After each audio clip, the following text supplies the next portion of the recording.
1968년에 멕시코 올림픽이 있었다고 합니다. 근데 마라톤에서 벌어졌던 일인데 탄자니아의 존 아크완이라는 사람이 그 마라톤에 41.19km에 출전을 했대요. 그런데 그가 달리다가 넘어져서 다리를 다쳐버렸대요. 그래서 의료진들은 그에게 경기를 포기해라, 더 이상 이달로 뛸 수 없다라고 권면을 했다고 합니다. 그런데 그가 거기서 포기한 것이 아니라 끝까지 달리기로 결심한 상황이 벌어지게 된 거예요. 그래서 그가 결승선에 도착했을 때는 이미 대부분의 관중들이 집으로 돌아간 후였다고 합니다. 그래서 기자가 그에게 왜 포기하지 않고 계속 달렸습니까? 라고 질문을 던졌대요. 그때 그는 이렇게 대답했다고 해요. 내 나라에서 나를 여기까지 보낸 것은 경주를 시작하는 것이 아니라 끝까지 완주하는 것이었다 라고, 그러면서 자기는 그래서 끝까지 완주했다라고 이야기를 하는 것을 봤습니다. 참 아름다운 이야기였어요. 우리가 여기서 이 이야기를 들으면서 우리가 한번 생각해 봐야 될 것이 있어요. 마라톤 선수들은 42.19km를 완주하기 위해서 중간중간 의도적으로 호흡을 조절하면서 속도를 늦춘다고요. 처음부터 끝까지 전속력으로 달리면 어떻게 될까요? 버틸 수가 없죠. 아마 한 1km도 못 가서 한 1km, 2km 가서 그냥 쓰러져 버릴 수도 있을 것 같고, 왜냐하면 멈추지 않고 전속력으로 달리면 결국 탈진해서 쓰러져 버리기 때문이겠죠.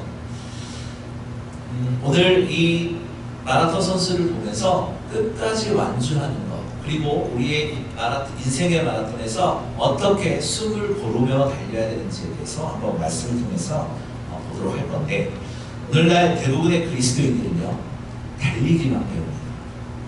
더 열심히, 남들보다 더 많이, 더 빠르게, 남들보다 더 가져야 돼요. 남들보다 더 많이 해야 돼요. 남들보다 더 열심히 해야 돼요. 이게 비단 우리가 세상 가운데 살아가는 것뿐만이 아니라 신앙 안에서도 마찬가지예요. 우리는 열심히 하는 것만 배웠어요. 교회에서도 열심히 달려라, 멈추지 말고 달려라, 이런 메시지가 넘쳐나기도 하죠. 그 결과 어떤 일들이 벌어졌을까요? 많은 성도들이 영적으로 탈진하기도 하고 신앙의 여름 중간에 쓰러져 버리기도 합니다. 이 맨 처음에 그 마라톤 선수를 보여드렸듯이 끝까지 완주하는 것이 너무 중요해요. 우리의 신앙의 삶은 끝까지 완주하는 것이 너무나 중요한 겁니다. 오늘 우리가 만나게 될 선지자 하박국은 우리가 생각하는 일반적인 사람과는 달랐어요. 그는 시대의 혼란과 절망 속에서도 어디를 가냐면 이 파수대에 올라가서 멈추어 선 것을 오늘 본문을 통해서 알 수 있습니다. 그는 숨을 고르는 신앙의 지혜를 가진 사람이었어요. 하박국 선지자가 살던 시대가 어떤 시대였을까요? 하박국이라는 이름의 뜻은 뭐냐면 끌어안다, 붙들다, 이런 뜻을 가지고 있어요. 즉, 또 하박국서를 가만히 읽어보면 아시겠지만 하박국이 하나님한테 질문을 하고 하나님이 대답해주고 이런 대화형으로 만들어진 게 이 하박국서예요. 그래서 하나님과 어떤 대화가 이루어지는지를 통해서 보는 재미가 또 있기도 합니다. 하박국이 살던 시대는 기원전 7세기 말입니다. 유다 왕국이 바벨론의 침입을 받기 직전의 사람이었어요. 그런데 이 하박국 선지자가 활동하던 시기에는 그 유다의 나라가 어땠냐면 불의와 폭력이 만연했고 밖으로는 강대국 바벨론의 위험이 있었던 시절이었어요. 하나님을 믿는다라고 하지만 그 가운데는 폭력과 질투와 불의와 이런 것, 욕망과 이런 것들이 만연했더라고요. 매일같이 예배는 드리지만, 때때로 예배를 드리지만 시시때때로 늘 하나님께 예물도 드리고 예배도 드리고 헌신도 하지만 그들이 세상 가운데에서 또 하나님의 말씀의 울타리를 벗어나서는, 아니 하나님의 말씀의 울타리 안에서 살아갈 때에도 불의와 비난과 욕심과 폭력이 만연했더라. 그리고 밖으로는 나라의 존폐가 위험해진 바벨론의 그 위협 가운데 있던 시기에 이 하박국 선지자가 살아있었다. 모든 것이 절망스럽고 혼란스러운 상황에서 하박국은 하나님께 질문을 하죠. 하나님, 왜 이런 일들이 일어납니까? 하나님께서는 우리를 사랑하신다라고 하셨는데 왜 이런 일이 일어날까요? 하나님의 백성들에게 왜 이런 두려움과 어려움과 고난이 생깁니까? 왜 불의와 폭력이 만연합니까? 하나님 도대체 왜 그럽니까? 하나님 언제까지 내가 기도해야 됩니까? 언제까지 하나님을 찾아야 됩니까? 이렇게 질문을 하는 거예요. 그리고 그는 하수대로 올라가서 하나님의 대답을 기다리게 됩니다. 바로 이 지점에서 우리는 하박국의 이 행동을 통해서 신앙인의 지혜를 발견할 수가 있어야 됩니다. 그는 계속 열심히 무언가를 하는 것, 열심히 달리기만 하지 않았어요. 멈추어 서서 숨을 고르며 하나님의 관점에서 신앙생활을 바라보았다는 겁니다. 그의 이름의 뜻처럼 불확실한 시대 속에서도 하나님께 매달리는 신앙을 강조하는 사람이 바로 하박국 선지자였어요. 결국 진정한 신앙의 길이 무엇이냐고 한다면 믿음으로 사는 삶을 선택하는 게 신앙인의 길이에요. 여러분이 여러분의 삶 가운데에서 또 세상 가운데에서 가정 가운데에서 아니면 우리의 모임 가운데에서 믿음 있는 자의 모습으로 살기로 결단하는 게 신앙이에요. 여러분의 말과 행동과 이런 삶을 통해서 나는 세상 사람들과 다르게 내가 믿음 있는 자의 길을 선택하겠다라고 결단하는 거예요. 그리고 그걸 살아내는 게 신앙이에요. 하나님은 분명히 우리에게 인생을 달려가라고 말씀하셨어요. 복음 전파의 사명, 이웃을 섬기는 봉사, 하나님 나라를 위한 헌신, 이 모든 것은 우리가 짊어지고 달려가야 할 영적 경주예요. 사도 바울은 고린도서 9장 24절에 이런 말을 하고 있어요. 우리 무슨 말을 하고 있냐면 제가 봉독하여 드리도록 하겠습니다. 운동장에서 다름질하는 자들이 다 달려도 오직 한 사람이 상을 받는 것을 너희가 알지 못하느냐. 너희도 상을 받도록 이와 같이 달려라 라고 말을 하고 있습니다. 그런데 오늘 중요하게 생각해야 될 것이 이것이에요. 무엇을 향해 달리는가? 무엇을 향해? 하나님은 하박국에게 2절에 보면 묵시를 향해 달려가면서도 읽을 수 있게 기록해야 된다라고 이야기를 하고 있습니다. 이것이 무엇이냐면 즉 명확한 비전과 방향이 있어야 된다는 뜻이에요. 누구든지 급히 지나가면서도 알아볼 만큼 명확하고 쉽게 기록하라는 거예요. 하나님의 말씀을 언제든지 붙잡아야 된다라고 말씀하시는 거예요. 여러분 우리의 삶에서 하나님의 말씀을 왜 가까이 해야 할까요? 우리가 하나님의 말씀을 통해서 내가 어디로 달려가는지를 알 수 있기 때문이에요. 내가 무엇을 바라보는지를 알 수 있기 때문이에요. 그러나 많은 그리스도인들이 명확한 비전과 방향 없이 달리기도 해요. 교회 일이라면 무조건 달리기도 하고 봉사라면 무조건 헌신하기도 해요. 여러분 물론 열심은 필요해요. 하지만 잠언 19장 2절에는 이런 말을 하고 있어요. 우리 한번 읽어보겠습니다. 시작. 지식 없는 소원은 선하지 못하고 발이 급한 사람은 잘못 가느니라. 네. 숨을 고르지 않으면 그 열심이 오히려 독이 될 수 있다는 거예요. 여러분 열심히 하는데 왜 열심히 하십니까? 열심히 헌신하고 열심히 봉사하는데 왜 하세요? 열심히 예배 올라오는데 왜 오세요? 하나님께 열심히 찬양하고 예배하는데 왜 하세요? 우리는 왜 하는지를 알아야 돼요. 내가 왜 이 자리에 앉아있는지를 알아야 돼요. 나의 헌신이 왜 내가 헌신을 하고 있는지, 내가 왜 봉사를 하고 있는지를 알아야 돼요. 여러분 길을 가는데 목적지가 분명하지 않으면 진짜 만족하지 못해요. 우리는 하나님 앞에 설 때까지 만족해야 될 사명과 소명을 가지고 있는 사람들이에요. 여러분 삶에서 여러분 이렇게 우리 그 사람들한테 이야기하잖아요. 하나님은 이렇고 저렇고 뭐 이런 얘기도 하고 하나님께서는 나를 사랑하시고 나를 인도하셨어. 네. 과거형이 아니라 미래형. 우리는 앞으로 나아가는 사람들이잖아요. 단 하루를 살더라도 그 하루를 하나님의 자녀답게 살아야 되잖아요. 여러분 지금 여러분의 삶은 어디를 바라보고 있겠습니까? 열심히 사는 게 왜 열심히 사십니까? 여러분 세상의 사람들이 왜 번아웃이 오고 그런지 아세요? 무엇을 바라보고 달려가야 될지 명확하지 않기 때문에 내가 어떤 동기를 가지고 살아야 되는지 명확하지 않기 때문에 신앙의 번아웃도 마찬가지예요. 여러분 하나님의 은혜의 목적이 없다면 하나님의 구원의 확신이 없다면 우리는 달려가다가 넘어지게 돼요. 이 중에 우리 여기 있는 분들 중에 구원의 확신과 신앙에 대한 확신 없다면 괜찮아요. 지금부터 찾으면 되는 무엇을? 하나님의 말씀, 우리 예배가, 우리의 기도가 무엇을 향해 달리느냐가 그만큼 중요해요. 하나님은 오늘 하박국 선지자에게 묵시를 향해 달려가면서 읽을 수 있게 기록하라 라고 말을 했어요. 여러분 표지판, 운전을 할 때 나침판, 내비게이션이 없을 때 여러분 운전 어떻게 하셨어요? 모르는 길을 갈 때 표지판을 보고 따라가지 않습니까? 우리의 인생에서도 표지판을 보고 따라가야 완주할 수 있는 거예요. 하나님의 말씀이라는 표지판, 예배라는 표지판, 기도라는 표지판이 우리 삶 가운데 있어야 길을 잃지 않는 거예요. 아멘. 저는 한 번은 내비게이션을 이제 저도 내비게이션이 없으면 운전을 못 하거든요. 아는 길이 아니에요. 그래서 이제 저는 새로운 길을 잘 가지 않아요. 새길로도 잘 가지 않아요. 그냥 아는 길로만 가요. 근데 한 번은 이 서울에 이제 이렇게 갔어요. 근데 광화문을 지나가는데 광화문 사거리 광화문 거리를 지나가는데 내비게이션이 계속 이렇게 길을 앞으로 가다가 갑자기 우측, 좌측, 유턴 계속 바뀌는 거예요. 그래서 제가 어떻게 했겠어요? 일단 길을 따라가다가 길을 잃어버린 거예요. 내비게이션이 막 헷갈리기 시작하는 거예요.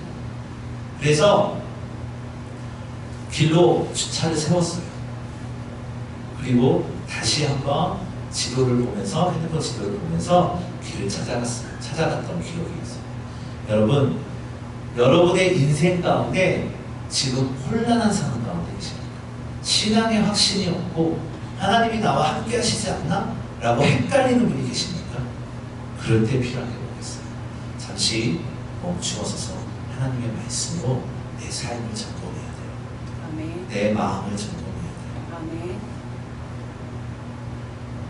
많은 그리스도인들이 명확한 비전과 방향 없이 달리기만 해요.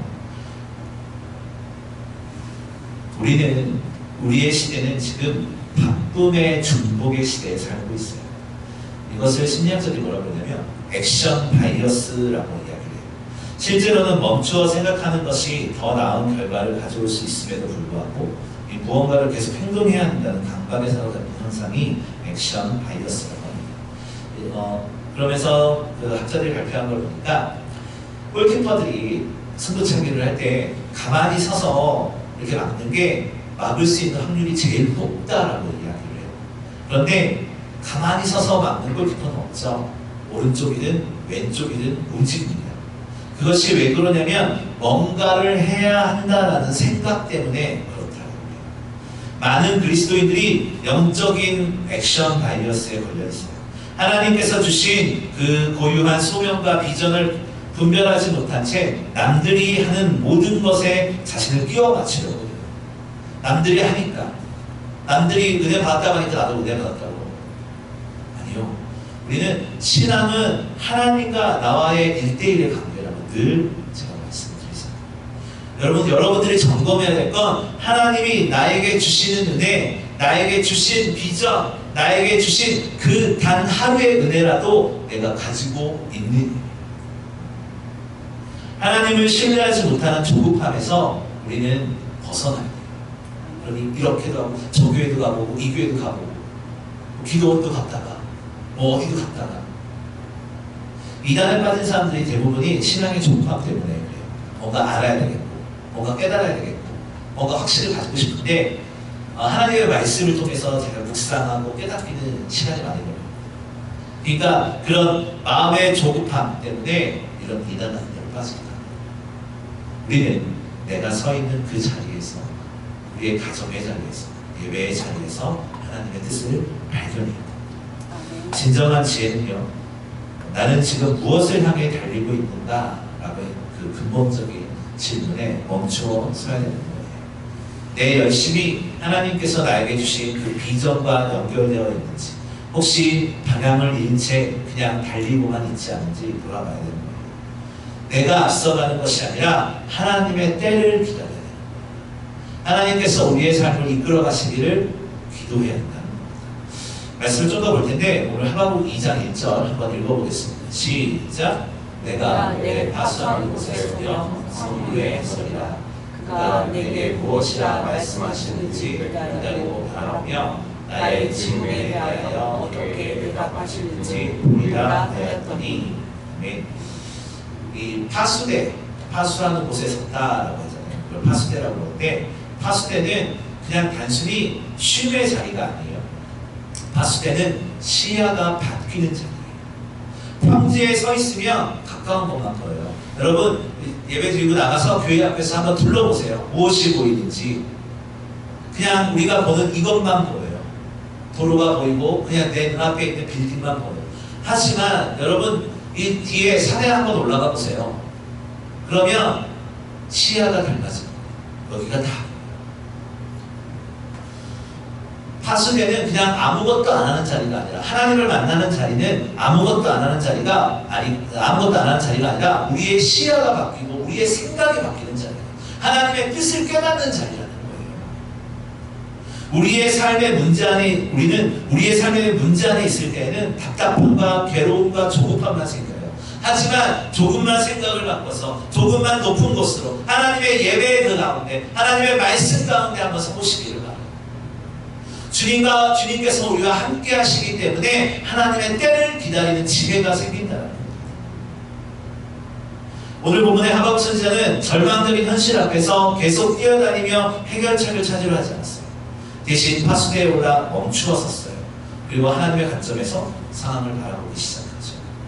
내 뜻대로가 아니라 하나님의 뜻을 의지하는 거예요. 이것이 바로 숨을 고르는 시간이에요. 하나님의 뜻을 바라보는 거예요. 숨을 고르는 것은 아무것도 안 하는 게으름을 이야기하는 것이 아니에요. 아무것도 하지 말라는 것이 아니에요. 예배와 기도에 더 집중하라는 거예요. 내 방향을 점검하고 힘을 재충전하는 지혜로운 쉼의 시간이 된다라는 거예요. 시편 46편 10절에 너희는 가만히 있어 내가 하나님됨을 알지어다 라고 이야기를 합니다. 이게 너희는 가만히 있어, 가만히 있어가 무엇이냐면 손을 놓아라, 멈추어라, 쉬어라, 이런 뜻을 가지고 있어요. 멈출 때만이 하나님이 하나님 되심을 알 수 있다는 거예요.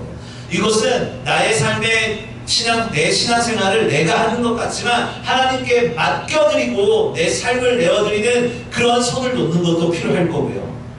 또 내가 내 뜻대로 살다가 내 뜻대로 해결해 보려고 하다가 상처받고 넘어져 있는 우리의 삶 가운데 하나님의 손에 붙들려라 라고 하는 것도 이야기합니다. 멈출 때만이, 하나님을 의지할 때만이 하나님의 뜻이 보이는 겁니다. 계속 열심히 달리기만 하면 주변의 소음만 들리고 하나님의 음성을 놓치게 됩니다. 특히 요즘 시대는 끊임없는 자극과 정보의 홍수 속에서 우리는 생각할 시간을 잃어버려요. 여러분 이런 적 있으시지 않습니까? 요즘 유튜브들 많이 보시죠? 유튜브를 보면 영상이 시작할 때나 중간 때쯤에 뭐가 나타나요? 그 5초, 10초, 20초 이걸 참기 힘들어하는 우리 아닙니까? 저희 시도해보다 건너뛰면 그 건너뛰기가 나올 때까지 막 기다려요. 그러다가 딱 나올 순간에 탁 눌러가지고 영상을 찍습니다.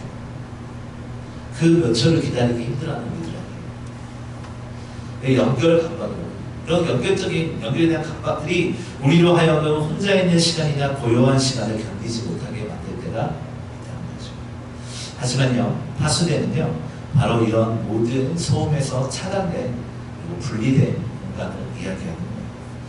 나는 숨을 고를 틈도 없이 달리고 있지 않은지, 하나님과의 깊은 만남보다는 피상적인 종교 활동에 머물러 있지 않은지 점검해 보시기 바랍니다. 적어도 오늘 하루만큼은 조용히 하나님의 말씀을 읽고 그 말씀을 묵상해 보시기 바랍니다.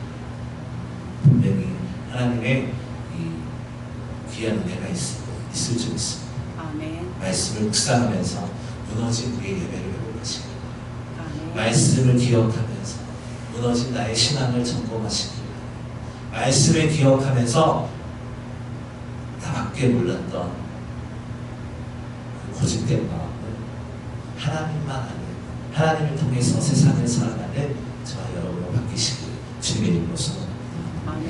한 가지만 더 생각해 볼 것은 오늘 2장 3절 말씀 우리 한번 읽어보겠습니다. 시작. 이 육신은 정한 때가 있나니 그 주말이 속히 이르겠고 결국 오직 하지 아니하리라. 비록 거들라 기다리라. 지체되지 않고 반드시 응하리라. 아멘. 여러분, 달리기의 반대가 뭔지 아십니까? 달리기의 반대는 포기가 아니라 기다림이에요. 하박국은 하나님의 응답을 기다렸습니다. 그리고 하나님은 비록 더딜지라도 기다리라 라고 말씀하십니다.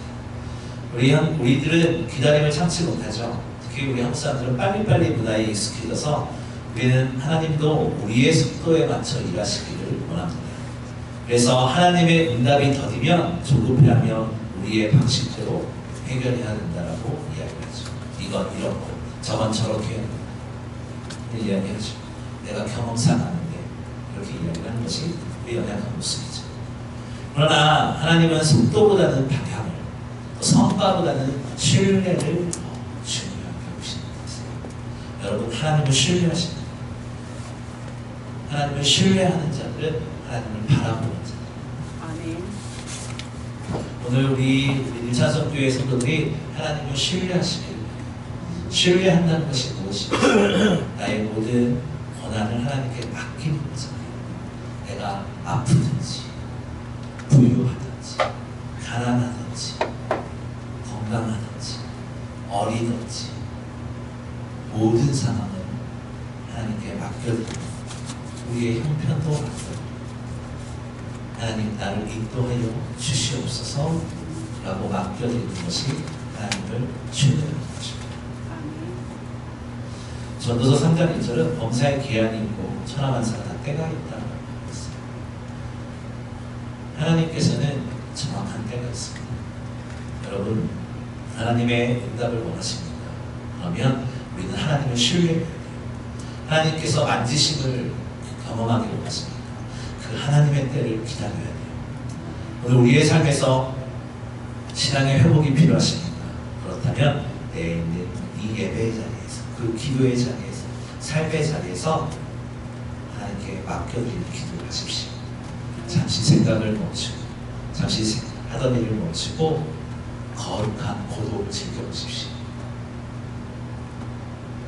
그 놀라운 하나님의 은혜가 여러분의 삶 가운데 기둥이 되어주십니다. 또 그걸 통해서 하나님께서 응답받아 주시는 거예요. 이사야서 55장 8절에서 9절 말씀 우리 한번 읽어보겠습니다. 시작. 내 생각이 너희의 생각과 다르며 내 길은 너희의 길과 다르느냐. 여호와의 말씀이라. 이는 하늘이 땅보다 높은 같이 내 길은 너희의 길보다 높으며 내 생각은 너희의 생각보다 높으니라. 아멘. 숨을 고르는 신앙인은요, 하나님의 시계에 맞춰 달리는 것이죠. 하나님이 달려라 하실 때는 열심히 달리고 기다려라 할 때는 인내로 기다려야 돼요. 우리는 기다린다라는 것을 손해라고 생각해요. 무언가 하지 않는 걸 손해라고 생각해요. 그리고 때로는 기다림은 무능력의 상징처럼 여겨지기도 합니다. 그런데요, 여러분 생각해 보세요.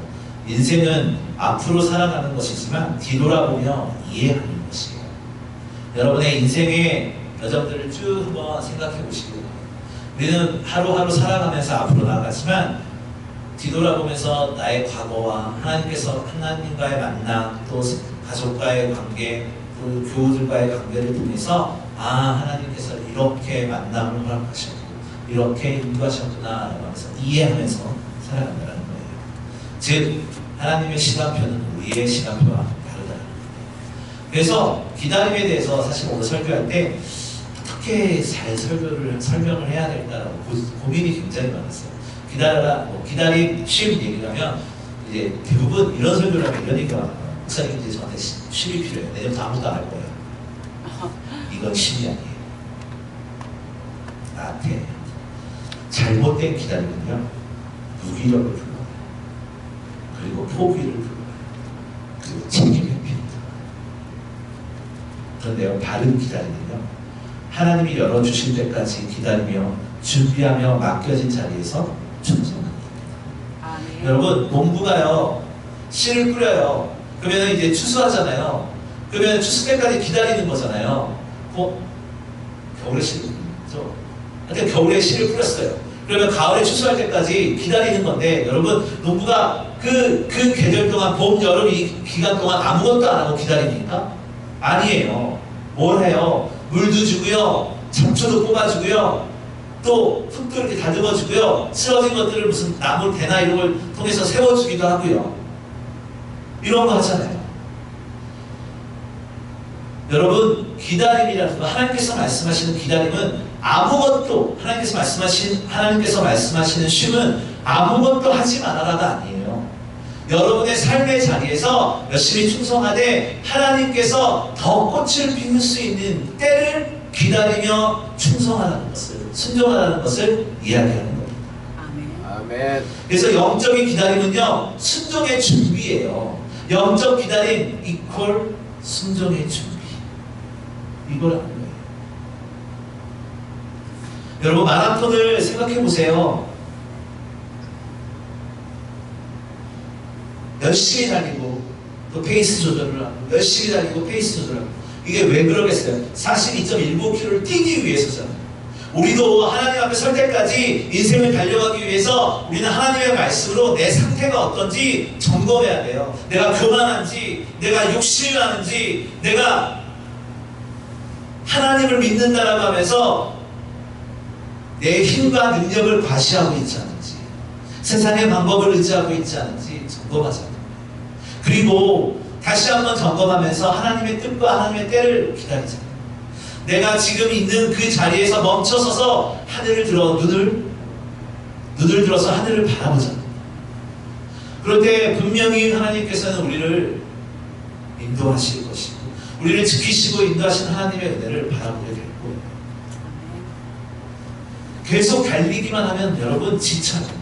또 계속 쉬기만 하면 멈추게 되어 있어요. 그래서 지혜로운 신앙인은요, 달리기와 쉼을 구분할 줄 아는 사람이에요.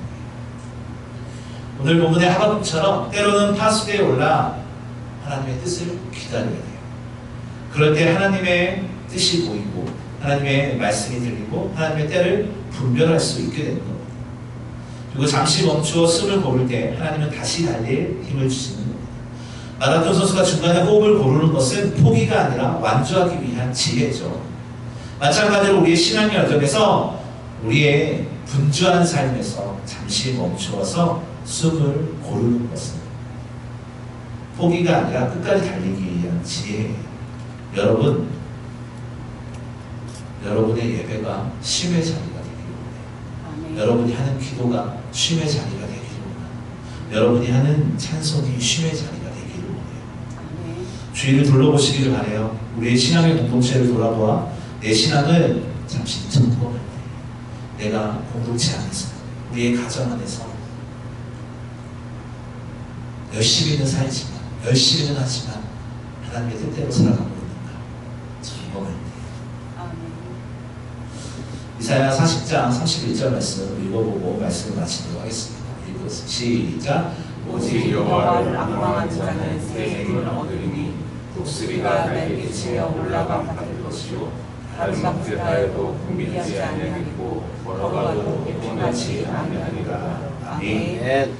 네, 하나님께서는 이 힘을 주시기 위해 우리는 준비하는 순종의 자리가 필요하고 우리의 삶을 돌아볼 수 있는 쉼의 자리가 필요합니다. 여러분, 적어도 오늘 하루 집에 가셔서 잠시 문을 닫고 곰곰이 하나님의 뜻을, 말씀 한 절 읽고 곰곰이 하나님의 뜻을 생각해 보시기 바랍니다.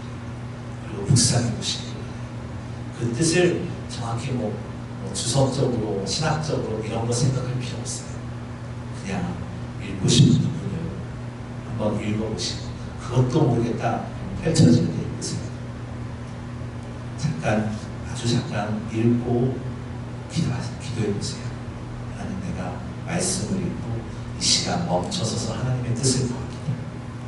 하나님, 나에게 지혜를 주시고 힘을 주시고 다시 한번 일어서서 나아갈 수 있게 해주시고 내가 하나님께서 주시는 그 비전과 소명을 발견할 수 있게, 그리고 그 길을 따라갈 수 있게 해달라고 오늘 한번 기도해 보시기 바랍니다. 분명 그 거룩한 고독 속에 하나님께서 만나 주실 것이고 힘 주실 거예요. 우리는 그 힘으로 사는 거예요. 여러분, 이번 한 주 하나님 앞에서 또 오늘 하루 또 한 번 이상은 달리기를 멈추고, 인생의 달리기를 멈추고 숨을 고르는 시간을 가지시기 바랍니다. 조용한 곳에서 하나님과 단둘이 있는 시간을 만들어 보세요. 그 순간 하나님이 주시는 새로운 방향과 힘이 다시 회복될 겁니다. 하박국처럼 파수대에 올라 하나님을 바라보시기를 바랍니다. 그리고 하나님의 때에 맞춰 다시 달려가시기를 바랍니다. 숨을 고르는 신앙인의 지혜를 회복하는 모든 분들 위해, 우리 믿음의 성도들 위해 하나님의 은혜와 또 하나님의 인도하심과 하나님의 때를 발견하는 귀한 은혜가 있기를 주님의 이름으로 소망합니다. 아멘.